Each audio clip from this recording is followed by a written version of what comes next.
Good afternoon. Tolstoy once said that the world is a dangerous place.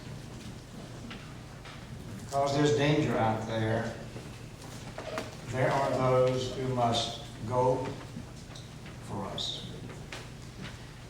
Of all the readings that I am familiar with, those men, women, particularly men, in that venture far before women joined the forces,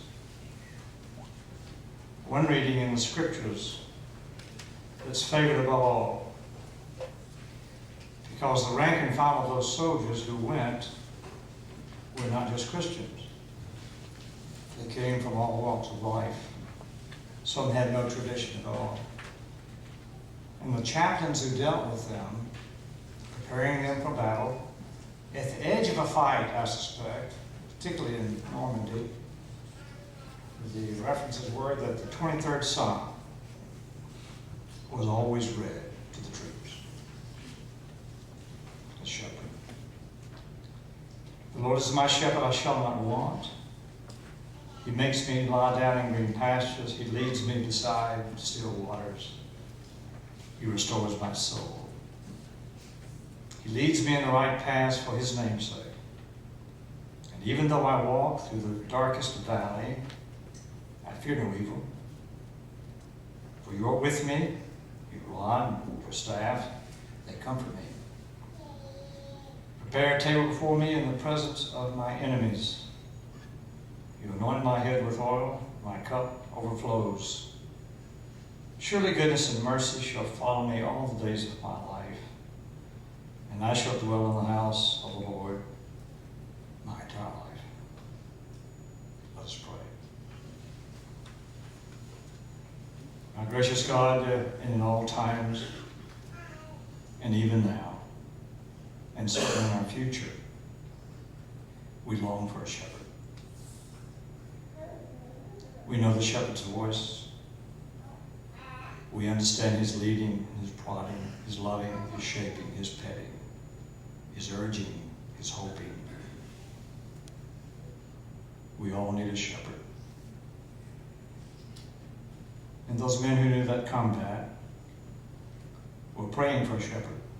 Protect me, help me, understand me, hear me as I face the perils of death. So thank you, Lord, for the shepherds that have kept us and those who gave their lives for us in order that our herd might be kept intact. In the glorious name of our living Father, we make this prayer. Amen.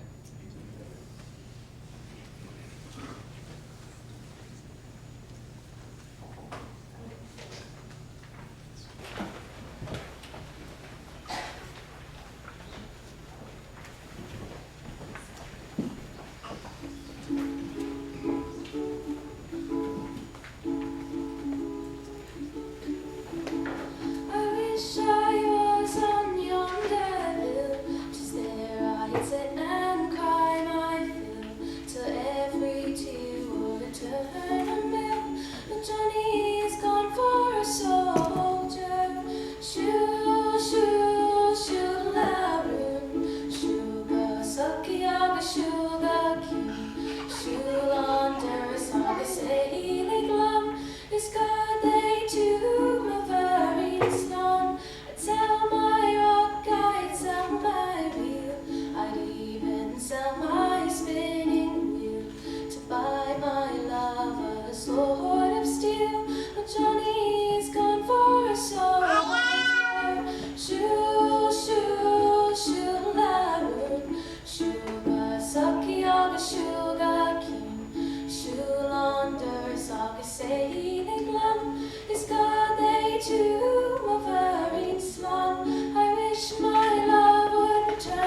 thank you all for coming today, and welcome to the Memorial Tribute event honoring Norman Lane Jr., one of our own. I first of all want to make recognition of a couple of groups of special guests that we have with us today. First of all, to my left is Norman's kid sister, Linda Lane Farmer, and her family. Linda.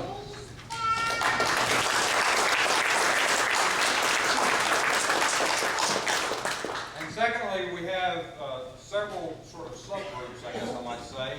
One particular group, all from Kilo Company, 3rd Battalion, 4th Marines, Norman Lane's unit in Vietnam.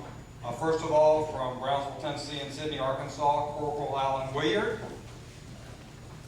Corpsman Tony Milazzo from Patterson, New Jersey. Lance Corporal Randy Gensimer from Altoona, Pennsylvania. And Corpsman Doc Nunn from Belen, New Mexico.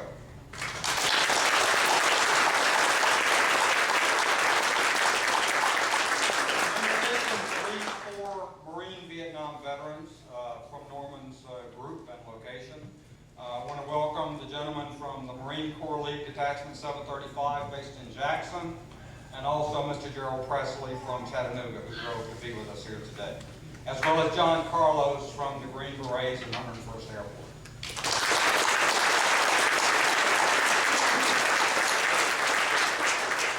Before Lynn Shaw gives his first opening presentation, talk, discussion of his times and memories of Norman, I wrote down a couple of things the other night but didn't have time to commit them to memory, so I'm just going to read it if you'll allow me to.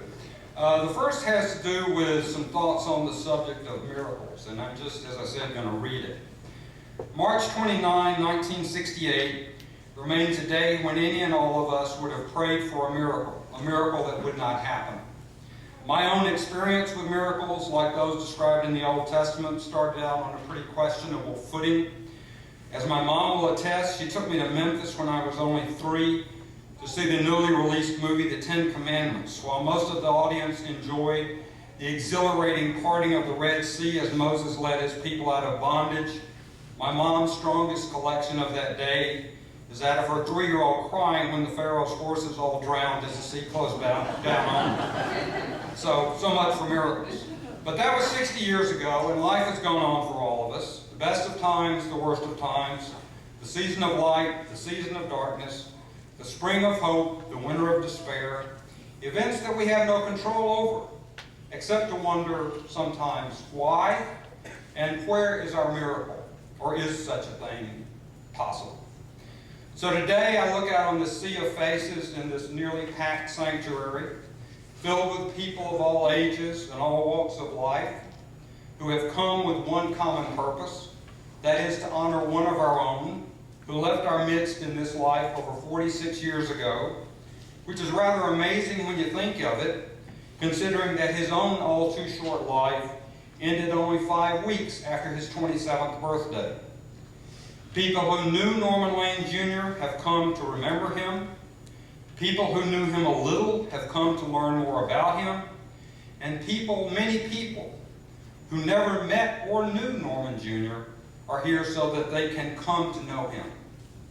And I look here on the front row, and I see Norman Jr.'s kid sister Linda, and her own beautiful extended family, and the nieces and nephews that Norman Jr. never knew, and their own children. And on this side, I see Norman Jr.'s dear friend and brother in peace and in war, Alan Williard, and his brothers Doc Nunn, Tony Milazzo, and Randy Gensimer, reunited for the first time since they last saw each other at Khe Sanh in 1968, having been plucked from the jungles of Vietnam at different times in that year. And all of this leads me to the overriding question: is it possible that the miracle that we so fervently would have prayed for on that black day in 1968, is it possible that here today, July 12, 2014, that we could be witnessing a totally different manifestation of that same miracle?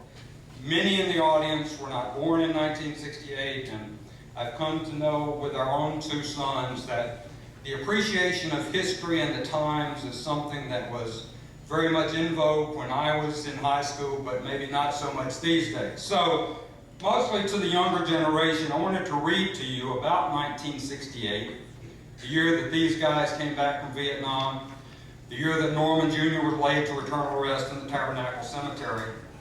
And this comes from Charles Dickens. It's excerpted from A Tale of Two Cities, which was written in about 1850. It was the best of times, it was the worst of times. It was the age of wisdom, it was the age of foolishness. It was the epoch of belief, it was the epoch of incredulity. It was the season of light, it was the season of darkness. It was the spring of hope, it was the winter of despair. We had everything before us, we had nothing before us. We were all going direct to heaven, we were all going direct the other way. 1968 is a good example of that kind of expression, I think. In that spring, Richard Carlton and I had both just turned 16 years old, just to put some perspective on the times. We were working to complete our sophomore year at Haywood High School with Elizabeth Weddington and Nancy Helen Thornton and maybe others that I don't recognize. That May, as a tip to Patsy Roy, I was about to begin work as a student clerk with Mr. Shane Roy and Roy Drug Company on Court Square. Norman Jr. had come home to his eternal resting place that spring. Dr. Martin Luther King Jr. had been murdered the day before Norman Jr.'s funeral service, and Senator Robert F. Kennedy had 2 months to live. The worst of times.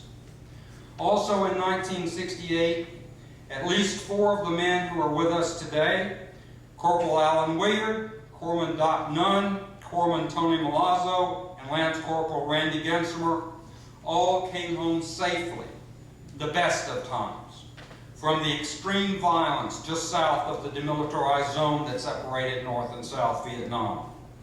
As a 16-year-old, Richard and I knew none of these men. Randy, in fact, was only 20 years old in 1968. Nor did we know anything of their circumstances. I knew nothing of what they had experienced on a daily basis for up to 13 months, fighting a vicious and well-trained, determined enemy, losing friends and brothers in combat, fighting somewhat helplessly as artillery rounds from off-limits enemy positions within and north of the DMZ crashed down on their own units. Most significantly, I knew nothing of the circumstances on the day that each man returned to home soil. Were there parades? Were there handshakes? Or was there even indifference? I don't know.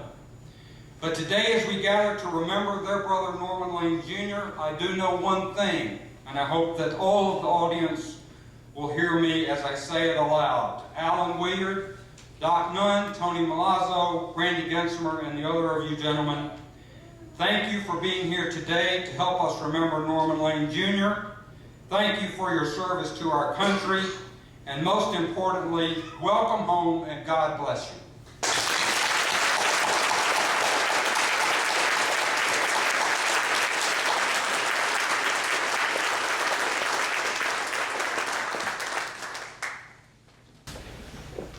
You know, Norman would have liked this. He would have liked this a lot. He was the kind of person who always liked to stand before people and talk to them about any subject you want to talk about.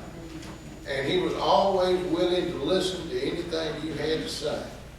And he'd add things to it, you know. He'd make you think that you were something original that you'd said, and he would go into details if you knew anything about the subject. So it's good that this gathering is happening.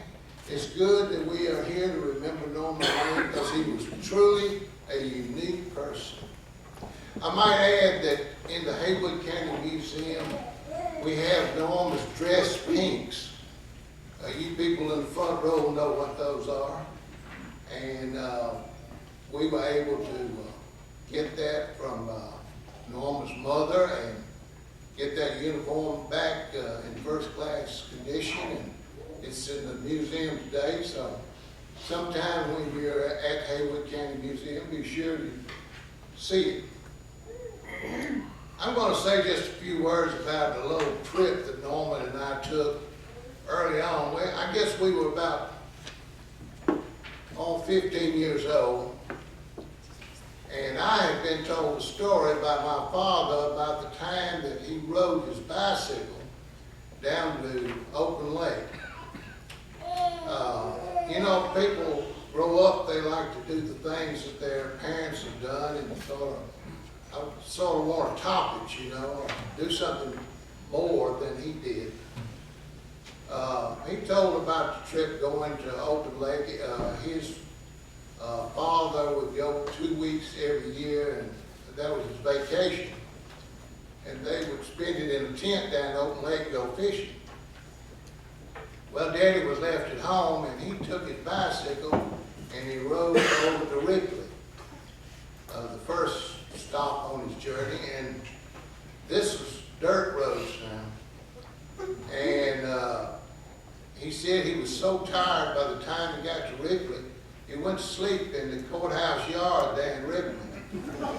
And when he got, you know, away, he continued on down to Open Lake. Well, the land sort of goes along pretty good till you get to Arp. Arp is a little community there going down into the Mississippi bottoms. And it's real good on a bicycle going down. Not good coming back up. But Norman and I had experienced lots of stopping. We stopped at Man's store, we stopped at 10 other stores, every store that was open between there and until we got down to Open Lake. And the lake store, as it was called at the time, was closed for some reason. So we had to bike on down to the next store on down the road there, which was on stilts because the water gets over the land down there when the Mississippi River overflows. So we went past Open Lake. We went on further, 3 or 4 more miles on down and stopped at that store, and we figured we'd done enough. So we all bought, I guess, 6 or 7 drinks apiece that day and started back to Brownsville. Well, later on, I figured it up. It was 79 miles round trip. And we pushed the bikes and rode the bikes and cussed the bikes and did everything we could do. The thing that made it so bad was that Norman had borrowed the bicycle. And he had got 2 24-inch bicycles. Well, we were beyond 24-inch bicycles with balloon tires. So we had to suffer with those bicycles. Finally, after pedaling and going on, we pushed it back up that tall hill at Arp. We got on the road, 19 highway, and made it on back. But you know, it was Norman. This gives you an idea of something about his character. I had just mentioned the story about my father's doing this, but Norman was the instigator. He was the one that said, look, we need to do this trip. You need to go on and do this thing. And through his urging, that's what happened, and that's what we did that hot day in the summer when we were about 15 years old.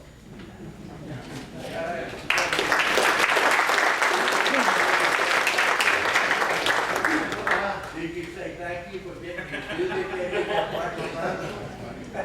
Absolutely.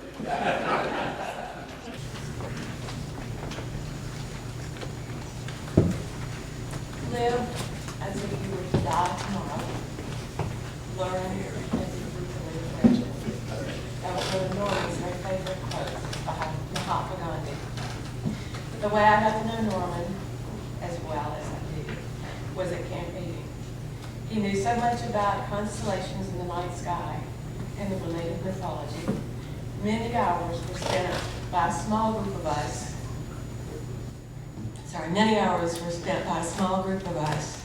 lying on our backs on blankets in the old ball field. Norman was thorough and a planner, I received a letter from him in October.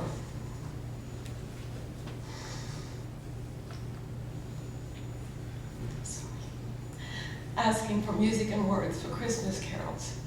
He wanted to be able to lead his men for the Christmas season in singing Christmas carols halfway around the world. Cokesbury in Nashville found a beautifully decorated book of Christmas carols and some just plain words, and I sent those to you. Norman's favorite hymn was On Jordan's Stormy Banks I Stand, which I will ask you to join in singing. Jack is here. Thank you, Lord. In a few minutes. But let me read the third verse and the second verse to you. No chilling winds nor poisonous breath can reach that healthful shore. Sickness and sorrow, pain and death are felt and feared no more. All o'er those wide extended plains shines one eternal day. There God the Son forever reigns and scatters night away.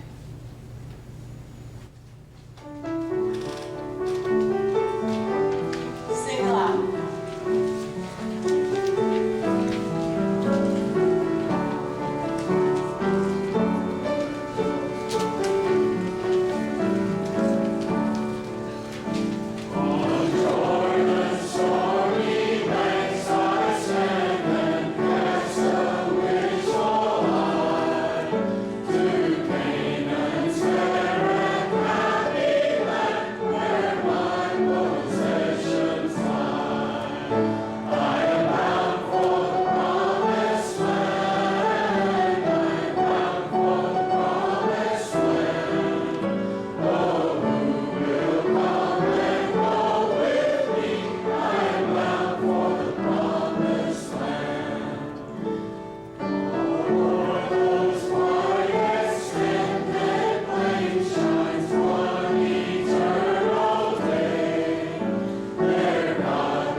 Claiborne. I didn't know it was Al Claiborne. But I do want to thank Al in all of his research and his relentless pursuit to have this come together.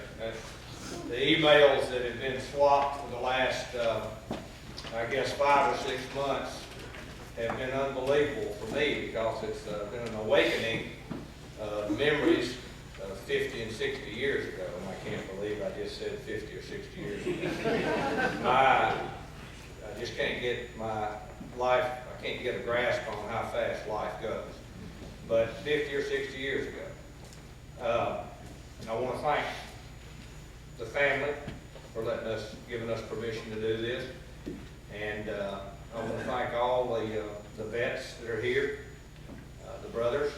And I knew Norman as a cousin, as a teacher, and as a friend. And as a cousin growing up here, I'll just be honest with you, I thought Norman was very strange. And when I would see him lead the kids around like the Pied Piper, and he'd tell them about what this plant was and what this flower was, and about the different mushrooms or whatever it was, he knew everything about everything. And like Lynn said, I thought it was, at the time, strange that you'd go out to the ball field and lay on the blanket, and he knew every star and every constellation, and we were going, he could be telling us a lie. But I thought he was strange about everything because he knew so much. His intellect was there. But let me just tell you this, it was strange in a good way. And as a teacher, he was on, I guess you say, he pushed the envelope, and he was on the cutting edge, as evident by the required reading in our sophomore English class. I think it went over the heads of the principals and all the other teachers. It was very risque in what he had us read. And he had an ability to be a teacher and yet be a friend. But when we got back into the classroom, he still commanded the respect of a teacher. Not many people can do that. Norman could do that. I'd love to sit down and talk to him about that again. A few years ago, I stood up here and had a few brief comments about my Uncle Bill at his funeral. And I mentioned my father and some other uncles and about it being the greatest generation, as Tom Brokaw said. And I think that's right. Norman's dad was part of that generation. And I have come to recognize and realize that there are great people that serve in every generation. Norman was one. We have gentlemen here that are great people that choose to serve. And so in closing, I just want to salute the family for the great sacrifice that their family has made, and also at the same time, I want to salute you guys and all vets for what they have done in the past, what they're doing now, and what they'll do in the future. That's all.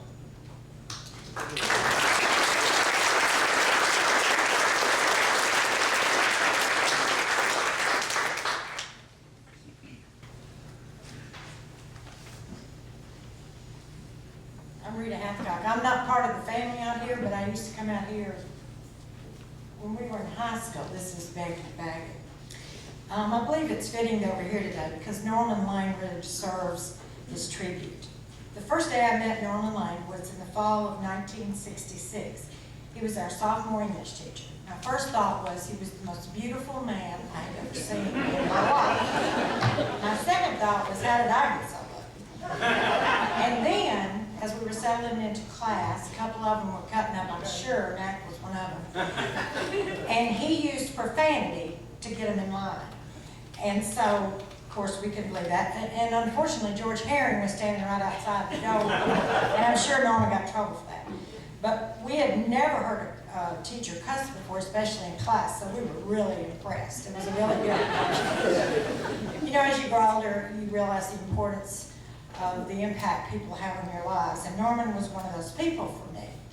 I've told hundreds and hundreds of people in my lifetime that he was my best teacher. And I had wonderful teachers in high school and all years. But he was so good because of one simple reason. He taught us the joy and the importance of learning. Didn't matter what you were learning. And for that, I thank him because I have enjoyed a lifetime of learning. And over the last 40 years of my life, I've had a lot of careers, and I learned something from everything I did, and I use it in the next thing I did. And my husband always said I should be a teacher, I guess, because I liked helping the kids. But 9 years ago, I became a teacher. I had the opportunity to start teaching. And I learned my teaching skills from Norman Lane, and I use them every day that I'm in the classroom. I encourage my students to be curious. I tell them they need to learn something new every single day. I teach media, so of course what they need to do is be curious about what they're going to do. I let them select their own subjects, what they're going to write about. I help them do research. I pose questions so that they'll dig deeper and learn more. And I tell them, you have to learn something new every day. Norman was also, had a way of making everybody feel important and special. And when we wrote our English papers, he would comment on them. He would grade them, but he would also critique them. And I don't ever remember getting one back that he didn't say something nice about what I had written. So I take that as a cue for my children. I tell my students every day something they have done well, you know, no matter what it is. And maybe that's why I became a writer, because I wrote for a long time for the newspaper. I hope that my students will learn to love to learn. That's, you know, that was the most thing. And you know, talking about the constellations, we all went out to Norman's grandparents one night and laid on blankets by the pond and learned about the constellations too. You know, I was also encouraged because Norman wrote some of his letters after he left, and I received a lot of letters and got a lot of advice. Sometimes I couldn't believe the advice he was giving a 16-year-old.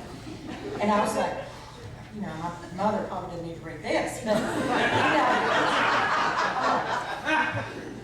But anyway, I remember the day, the moment that I heard that Norman Lane had been killed. I was getting ready to be in the Miss Brownsville pageant. My mother came to the beauty shop and told me. It was devastating. I remember that Mac and I went to the funeral home together, and for some reason we were the first ones there. The only lights on were those two big lights at the end of the casket. I remember that, and I remember us standing there, and nobody else had come yet. And I remember thinking, at 17 years old, I remember thinking what a profound loss for so many of us.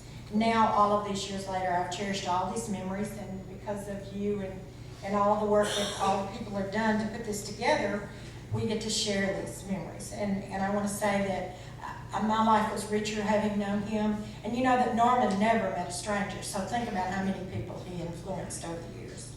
Vietnam was our era. We had friends who served and some who, like Norman, who made the ultimate sacrifice. I remember our soldiers not receiving the honor they deserved. I thought at that time, and I still believe it was one of the worst times in American history, that we would let our soldiers come home and they not be thanked and appreciated for their service. So I want you to know that I appreciate all of you and every bit of service that you gave to us.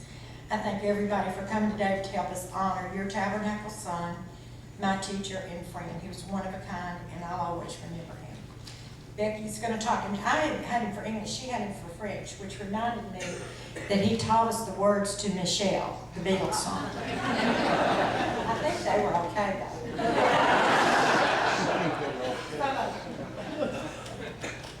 I want to start by thanking Al and his team for having this gathering in tribute to Norman, and for bringing everyone together today. Nobody wants to follow Mac and Rita.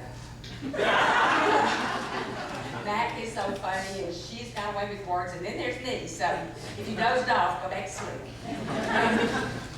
I've been asked to share a few memories of Norman, and he was my teacher and my friend. Let me start with the teacher. And you'll understand why he would be such an important part to me, of me, and so many others.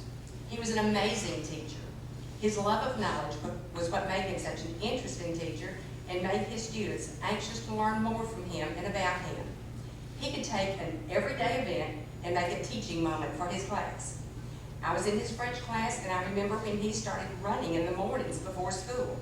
It was interesting because no one was running in those days. It was not a common form of exercise. He would come back and tell us about stopping to talk to the cows. I don't know what they said, but he would tell us that he had spoken with them and that they had communicated. So we didn't go further. I'm not sure who does that anymore. But then there would follow a lesson on cows a lot of times, so we learned a lot about cows. And this was only one of the many lessons. languages that did not include French conversation.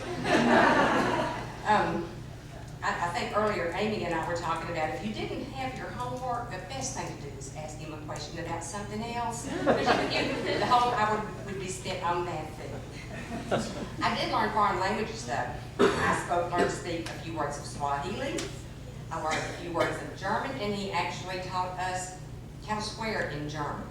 He told us never to use that word around anybody that spoke German, and he wouldn't tell us what it meant. So, therefore, I don't use it. I remember it, but I don't remember the Swahili. So he taught us, and probably some other languages that I've forgotten about. I particularly remember when he joined the Marines. I remember that he had said once he wanted to do everything once. It stuck with me when I heard that he was enlisting and when he left for OCS, and he would write to me and Rita and maybe some others, but he would tell us about his experiences. His letters were so interesting, and he usually tried to tell me something that might be new for me, so it was another teaching moment for Norman. Thinking about it now, it seems really strange, but in one letter he talked about yogurt. Now, yogurt had not made its way to Hayden County yet, that I had, so I didn't really understand. But he told me about it. He described the texture, the color, the taste, where it came from.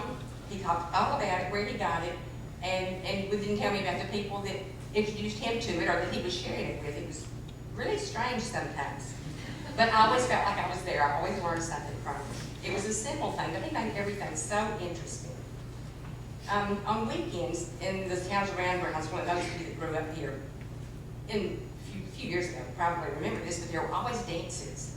There would be a dance, if it wasn't in Brownsville on Friday and Saturday night, it'd be Ripley, Covington, Dyersburg, Alamo, Trenton, Milan, any of the towns around here, and everyone would go. You usually go Friday night and Saturday night to wherever the dances were.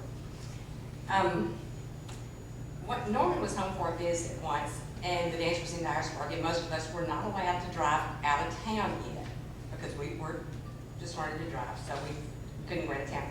So Norman agreed to take us to Trenton, and that was the most fun night I've ever had. I mean, he was just great. He drove one. Our parents were thrilled because we had an adult taking us. and we were just waiting to go, so it was a fun time. I'm not sure about that adult part. It was fun. It was interesting. He told us stories about his travels on the way there, and we just did a lot of, we'd stop and have Cokes, and he'd just entertain us all the way there and all the way back. And I was impressed even then that he would come home and make time for his students, that he was still interested in teaching us. And some things we needed, some things we didn't. On one of his trips home, he spent some time with his family, and then he picked up a few of us just to go riding. Rita was probably one of them. I don't know, I can't remember who I was there. But we rode around and just talked, and we got Cokes, and he told us some of what he had been doing. And then he said, I've got to go pack some things. We're going to go by, and y'all can help me pack. There's some things I want to give you. And he gave all of us something. For me, he gave me several books, and a couple of those I had to hide. And, I couldn't be caught with those. And he was in trouble with me too. But, and after the funeral, I put the books away, and they are still put away in the attic because it's just painful. One of the most important things that I realized from Norman was that teachers are just regular people. They have families, they have friends, they have lives outside of school. They get sick, they get well, they get angry, they worry. For me, there were the good ones and the mean ones. Those were the only two teachers we had. We had the good ones and the mean ones. And none of them were my friends, I can tell you, other than Norman. They were either easy teachers or hard teachers, but they weren't my friends. But he changed forever the way I look at teachers. Ironically, now I work with an elementary school, and I work with advanced readers on pre-K through 3rd grade. And I think Norman would approve of my method. It's not like the other teachers or anybody doing there. It's a little different, a little outside the box. It's something that he would approve of, I believe. So his legacy lives on through his children and his family, through his students and his family, his friends, his veterans. We all have memories. And I think he would be proud of this tribute to his life and his service. I believe he's smiling down on us today with gratitude that we have wonderful memories of his time with us. Like Rita, I thank you veterans for your service, and I thank the families that waited at home. And thank you for your sacrifice, and we honor you too. Thank you.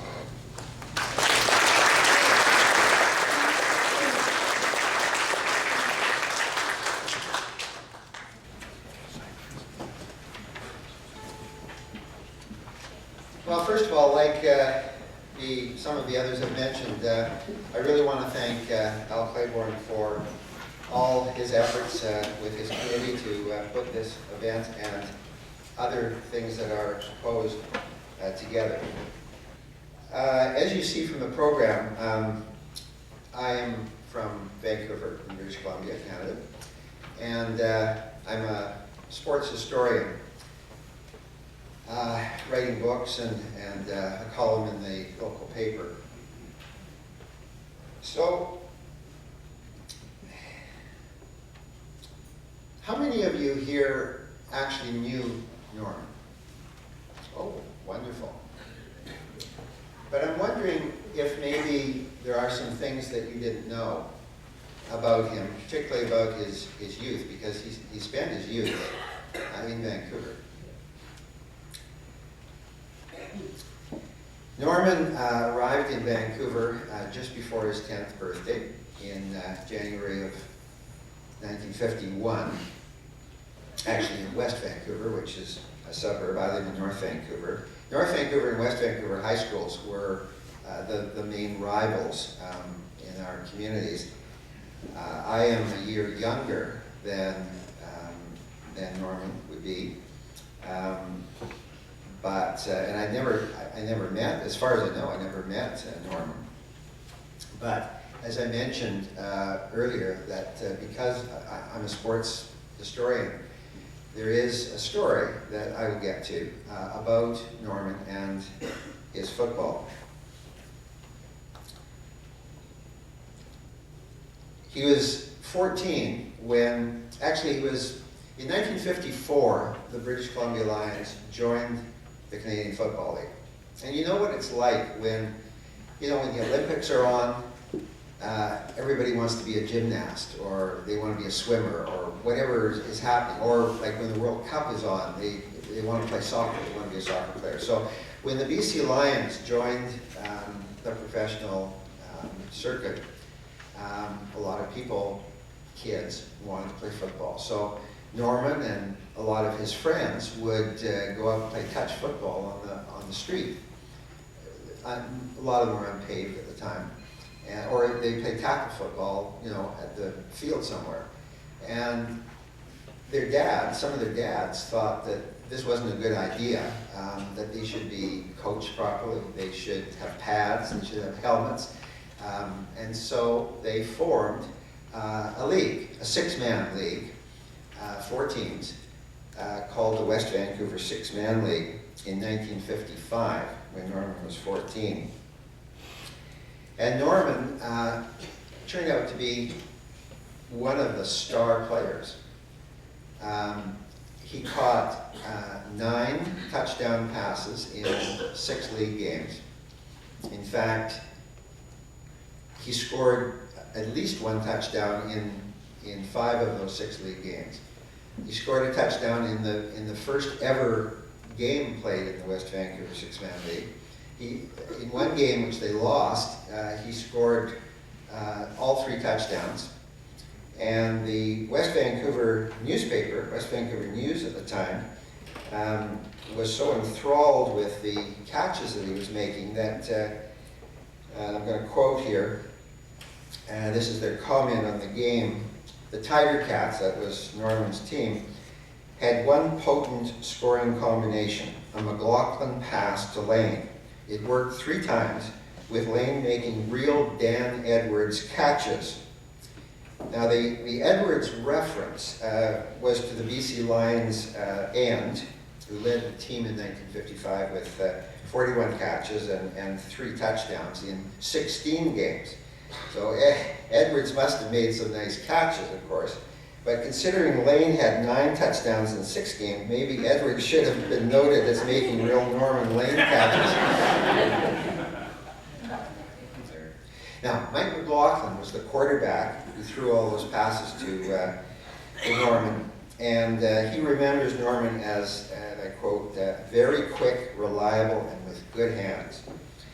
But I also talked at length with perhaps Norman's best friend in high school, just before I left for coming here, Dave DeGrucci, who was unable to come. His wife's health isn't the best, and he felt that he couldn't make the trip here. But talking about his football, he called Norman speedy and shifty, and you just grab the air trying to tackle him. But more than that, as a friend, he was, and I'm again using his exact words, he was always reliable, always dependable, the first one to help you. He had a sense of humor that Dave enjoyed, and Dave remembers Norm had an uplifting spirit. He was never down. He didn't grumble about things. They went on camping trips, and if you do have a look at that poster that Al has put together, you'll see a photo of Norman standing, or I think it's standing or sitting, next to a tent. And I was able to get that, although Linda already has a copy of that, but I was able to get a copy of that and give it to Al for that poster. I thought it was pretty interesting that a picture of him on a mountainside in West Vancouver would be symbolic of a camp meeting. So Norman and Dave only played 1 year of football. They were too old the next year, and for some reason or other they didn't play for the high school team because the West Van Football League was a community league. West Van High didn't actually have a football team until, which is probably one of the reasons he didn't play, until he was, I think, about grade 11 and 12, and obviously he was pretty busy at that time with his school because, as some of you may know, he did 4 years in 3 on the accelerated program. Now, I did have I was able to talk to the current principal at West Vancouver Secondary School and say, you know, what I'm doing, I'm coming down, and would it be possible to get Norman Lane's permanent record card? This isn't something that is kind of allowed. You can't allow it out of the school, but considering the circumstances, he said he would check it out, but he said, after 50 years, we shred these, and this is now 56 years since he had graduated in 1958. 10 minutes later, he phoned and said, we found it. You can come and get it, and I'd like it back, but you can make photocopies. And so Al and Linda both have copies now, and you can look at it. I mean, it's got all sorts of fantastic information on there, IQs and stuff like that. From grade 7 to grade 12, not 7th grade to 12th grade, because in Canadians say grade whatever, not something or other grade. He received 150 different letter grades, right? Usually 4 for each subject each year. 150 letter grades, and in total, exactly half of those, 75, were A's, and 47 were B's. He did have 1 D, but he got a B the next time in that science class. Well, he went on to UBC for a couple of years, and then when the family moved to New York, he came back to Tennessee, and I guess that really, you know, is his story growing up in West Vancouver. Hopefully you have learned something about Norman and his time there. But I'm going to tell you one more thing, and I'm quite sure that you don't know this, and I doubt very much that Linda knows this either.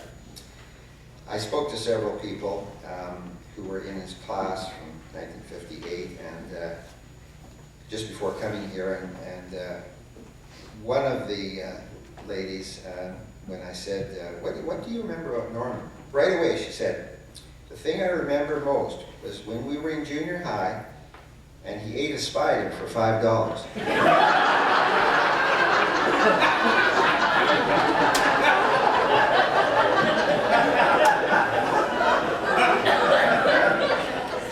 Someone said that they'd give him the money if he did it. And she said she saw him do it, so it wasn't just like, that somebody had said. $5, of course, back then was quite a bit of money, 1955. But I guess you know now how he earned his pocket money. I want to thank everyone for being here today. I think this has been about 5 or 6 weeks ago. I was contacted by Al Claiborne about this tribute, and I was actually stunned. I never knew Norman personally. He was 5 or 6, 7 years older than me. I think I heard that he had been killed in Vietnam. I was over in Vietnam at the time with a different unit, the 101st Airborne. He was with the Marines up in DMZ. And when I came back and was going through Special Forces training, I heard that he'd been killed and was buried here. And it had an impact on me. And every year that I've come back here, I've always gone to Norman's gravesite. My parents are buried very close to Norman. And always wondered what his life would have been like if he had lived and gone on and married and had children. I know as a young lieutenant when I was in Vietnam, and a number of my men were killed in battle. And I'm the one, we have some corpsmen here, and I'm with my medic, and we're putting them into these rubber body bags and zipping them up and sending them home. And you're wondering, what is the effect? What is the effect from Vietnam back to those towns they were from? This is the effect. A life cut short, but he stepped forward to serve our country. And I'm just so appreciative that Al and other members of this Taylor family have come together to put this together. It means a lot to me personally to see that. I always felt like it was unfinished business, that we really never recognized his sacrifice. I worked and raised a lot of money for the war, the Vietnam War wall that was built in Washington. We've just dedicated a beautiful Vietnam memorial on the grounds of the state capitol in Austin. And we had 3,500 men and a few women from Texas who gave their lives in Vietnam. And we put replicas of their dog tags inside of the memorial presentation. It means a lot that these fine men are remembered. And this family has remembered Norman Lane today, and I am eternally grateful. And thank you.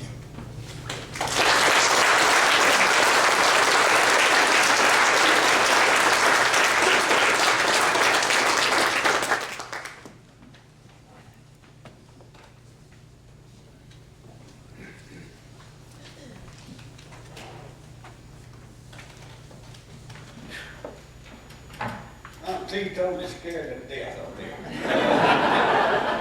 When Al asked me to do this, I said, put me on last and have a corpsman. The reason I wanted on last was try to build up my courage out there to get up there and do it. It didn't work. But he got me not only one corpsman, but he got me 2 corpsmen. And it was the 2 corpsmen that served with me in Vietnam. Destiny, I joined the Marine Corps, and when the Marine Corps is a unique bunch. You have your songs that the military branches have, like the Army, as the caissons go rolling along. That's like maybe you're going to take a little walk out to the park. The Navy, ankles away. You're going to sail around to all these exotic ports. The Air Force, you're going to, right now they say join the Air Force and learn how to operate a computer. The Marine Corps, first to fight for right and freedom. Or flag unfurls in every breeze where we can take a gun.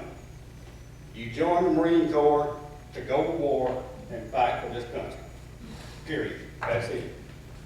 In the Marine Corps, you have like 03s. I was 0331, machine gun. Anybody else in the Marine Corps that's not 03 is there to support 03s. We are for fighting. Now, I joined the Marine Corps, and I went to Paris Island, went to Camp Geiger, went to Camp Lejeune. At Lejeune, I went on a med cruise, 6 months on the ABA. Don't talk to me about going on a cruise. That's all the cruise I ever want in my life. While we was over there, when we first got there, we pulled an operation on the island of Sardinia against the French Marines as training. We came back on ship, and we're going to Marseille, France. I've got a tour to Paris. We're storing our gear, and the captain of the ship comes on, and he said, President Johnson has just called. Israel and Egypt are at war, and we're going to sail down to the coast of Israel and sail in square circles. I turned to my sergeant and I said, Sarge, what's a square circle? We went down there, and by the time we got there, it was over. But we didn't get to go to Marseille before it was too long. Well, from there, we just sailed around and everything was fine. So we came 6 months, came back to the States. At that time, all the guerrilla warfare school was done at Camp Pendleton. But while we was gone, they had set up a guerrilla warfare school there at Lejeune. So I went through that, came to Brownsville, 30 days. Then I had orders to go to MAC, Military Airlift Command, Travis Air Force Base, California. So I get there and I walk in. It's just a matter of going in there, giving you paperwork, and you walk out. Wrong. I got there and they said, who are you? What do you want? Well, I got orders to come here. We don't have anything on you. Well, there's my orders. Well, I tell you what, just go on to Okinawa, and by the time you get there, we'll get it sorted out. So I'm in there for 3 hours alone, instead of just going in, coming out, and going on. So I walked out, I walked down the steps, and I turned left on the sidewalk, and I'm walking down through there, and here comes this officer's car. Well, I give it my best salute. And when I get to the front bumper of this car, I move over, and the doors start opening. In the back seat, coming out the door, Norman Dale Blaine. And I said, Norman! Now, if you're enlisted in the Marine Corps, and you call an officer by his first name, the first thing they're going to do is give the firing squad live ammunition. And then it gets worse. But Norman got out with that little smile of his, put his arm around me, and we talked there for a minute. We walked over the side, and he said, Howard, in front of these other officers, you need to call me Lieutenant Lane. I know. So we separated them. So I catch my flight to Okinawa, and I'm pretty sure Norman was on that flight, but rank has its privileges. They sat in first class, and we sat back in coach. Then when you get to Okinawa, officers first, and then us. So I didn't see Norman in Okinawa. So I'm there for 3 weeks. What do you want? I'm trying to get the big enough. Get everybody help me. So finally I get orders in his name. I get there. Kilo 34, Don Hall. So I get up there and you get all your rifles and all your gear. You just go out the bush with 3-4 of us. And we was at a place called the Washout, halfway between Town Road and County Inn. So everything's pretty whatever there. But the NBA likes to probe your lines at night. And they come up and in the book, you take a machine gun and you set it down at night. Then you put it back up in the daytime. We didn't do that. We left the gun up all the time. Well, they trying to figure out where everything is. And I had told my gunners, if they probe the line, show them where you are. Show them everything you got. Show them where you are. Well, I've been there about 2 weeks, and sure enough, man, one night, it was terrible. And I got up, and that firefight lasted about 3 to 5 hours. In reality, 3 to 5 minutes. But anyway, after it was over, one of my gunners come to me with a busted away, said, my gun quit firing. Well, all the light we had was candlelight. M60's got 284 component parts. And as Kenny Schrader would say, I think it was a pretty important internal part. It's probably malfunction. So it probably ain't nothing I can do anyway. So I get up the next morning, and I go to the lieutenant, and I tell him I got a busted yoke after I tore it apart. He said, well, Italian armor is back at C2. He said, catch your next truck down to C2. So I grab my yoke, my Matty Mattel rifle, and I get down to C2. Well, it's about like the campgrounds out here. There's nothing more. You don't know where you're at.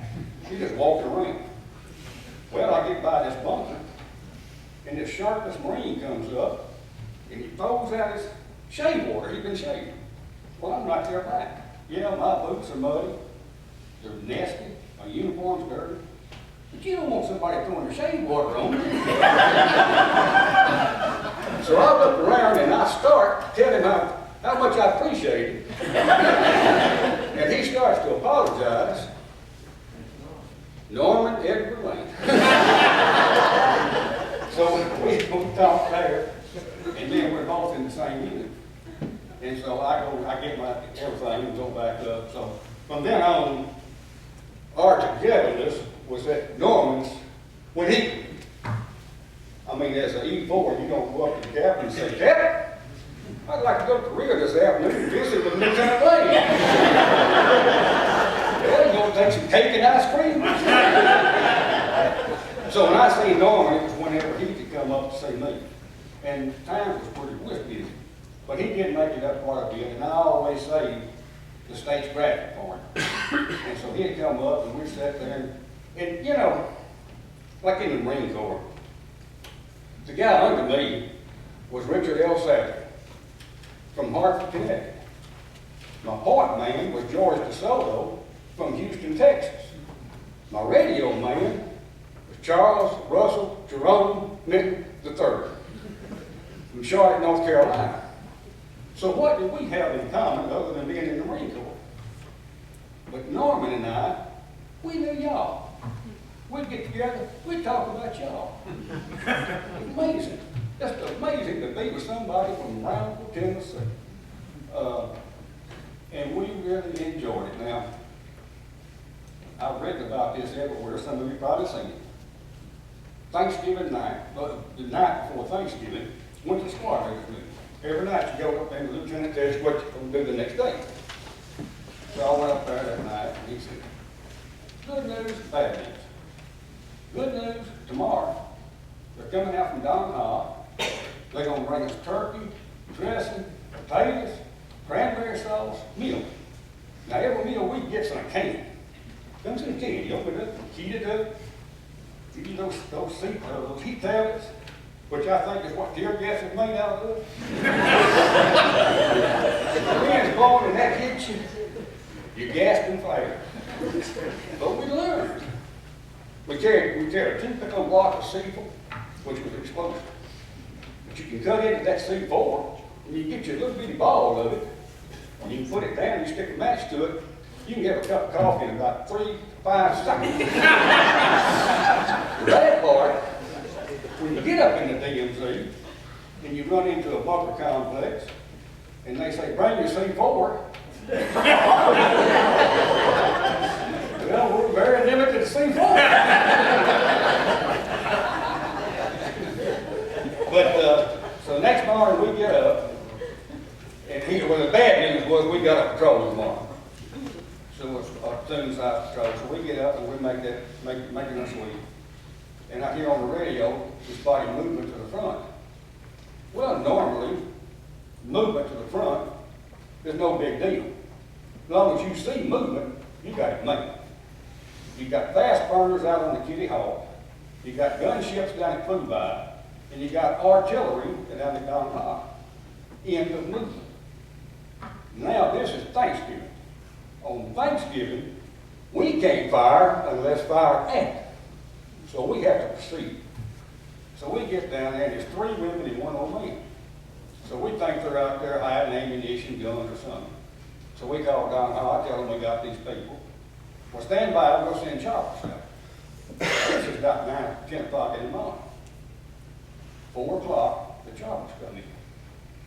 Well, we get back in the perimeter, chow's gone.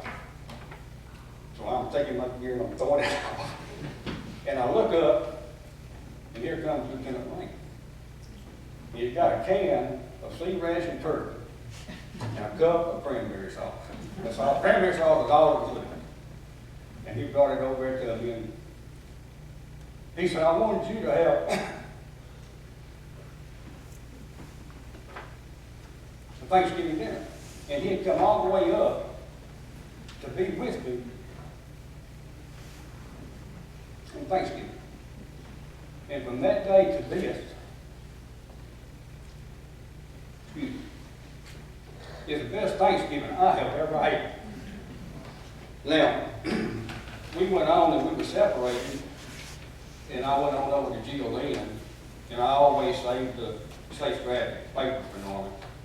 And then we came back together, and we was together a little bit longer. And it was just wonderful to have been there with somebody from Brownsville. You will never know how much that meant. And I just, when that machine gun yoke busted, when I was a senior out here in Haywood, and I don't remember what class it was, but they had some World War II veterans come out there. And one of the veterans that came out there was Mr. Jerry Kaiser. And he was in the Marine Corps in the South Pacific. And he had related the story about they had gotten in a firefight, and his machine gun had tore up.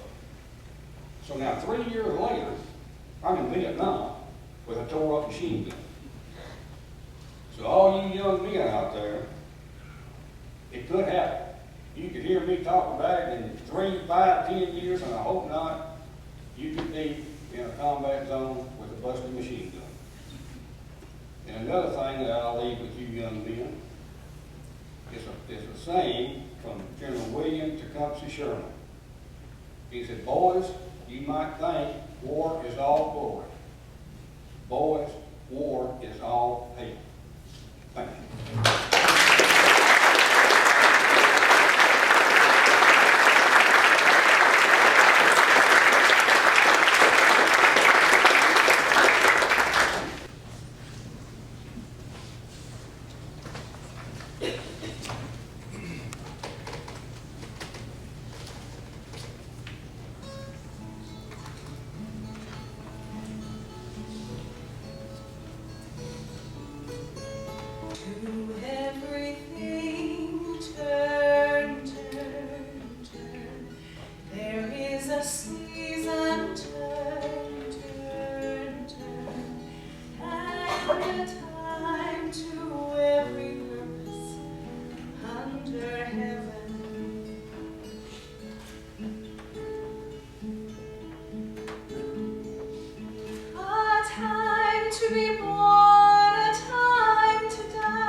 Cast away stones, a time to guide.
come full circle, as life always is that way. Just listening to all of these memorabilias, this is just a magnificent event. I want to go back to the 23rd Psalm for a second and deal with the Hebraic formulas of the word shepherd. It's an interesting term. It means leading. It also means to be led. And the thing that we leave that's leading by our own being led is the legacy of our influence. This place is influential. You are influential.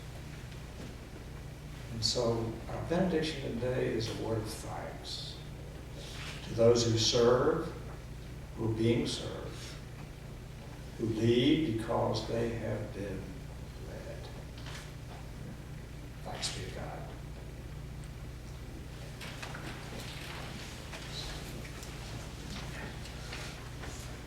Yeah, thank you very much, Joe. Thanks for everybody who participated, whether you were sitting in the audience or whether you were giving a talk or whether you were performing. Just even though I've known the plan for some time, it's been phenomenal. Joe is going to go outside, and those of you that would like to and are able to, we're going to walk up to the cemetery, specifically to Norman's gravesite, and pay respects there. As you walk out, preferably this side door, Joe is going to be at the bell, and it's going to ring, as you hear, 7 times. And the 7 number is significant because in our research we identified, actually through the help of Cole Thornton, the specific platoon at the basic school in Norman Lane's time in officer candidacy course at Quantico from 1966 to 1967. His class graduated on March 29, 1967, 1 year to the date before his loss in Vietnam. We identified 3 other men who survived from that platoon of about 50 men. Norman and 6 others from that platoon were lost in Vietnam. And so we ring the bell in remembrance of those 7, as well as all the others. Thank you.